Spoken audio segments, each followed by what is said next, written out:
Ey Ramazonning oxirgi 10 kunligini qo'ldan boy bergan musulmonlar, sizga Alloh tomonidan bir imkoniyat yetib keldi.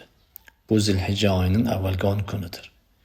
Bu kunlar siz Ramazon oyida o'tkazib yuborgan gunohlaringiz, kamchiliklaringizni to'ldirishi uchun berilgan bir katta imkoniyat. Alloh taolo bandalariga ulug' bir ne'mat berganki, bu vaqti bilan Alloh taolo barakotli, rahmatli kunlarini bandalariga berib turadi. Ular bu ne'matdan, bu rahmatdan foydalanishlari uchun bu fazilatli kunlarni bandalariga berib turadi. Hasan Basri radhiyallohu anhu aytadilarki, kim tunda yomonlik qilsa, kunduzi tavba qilishga imkoniyatga ega dedi. Va kim kunduzi yomonlik qilsa, tunda tavba qilishga imkoniyatga ega. Mana shu Zilhijja oyining avvalgi 10 kunligi kelibdir. Rasululloh aytganlaridek, bu kunlar dunyodagi eng ulug' kunlaridir dedi. Payg'ambarimiz sollallohu alayhi vasallam aytdilarki, "Ma min ayyamin al-amalu s-solihu fiha ahabbu ila Alloh min hadhihi al-ashr."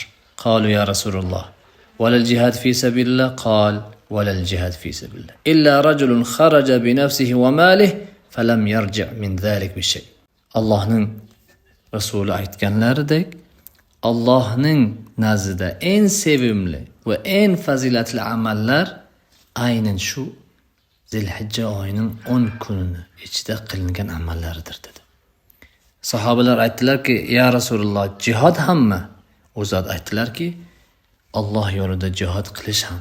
Faqat bir kishi o'z jonini va molini Alloh yo'lida fido qilib va undan hech narsa qaytib kelmagan kishigina amali bu kunlardan fazilat bo'ladi degan.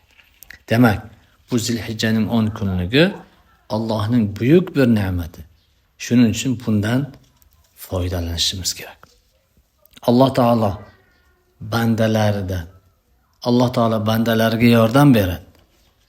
Qachon? Banda agar harakat qilsa, uning roziligini istasagina.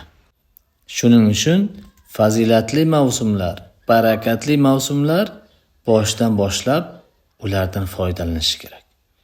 Alloh taolo Qur'on Karimda munofiqlar haqida shunday aytdi. Agar ular jihodga chiqishni istaganlarida bunga tayyorgarlik ko'rgan bo'lardilar.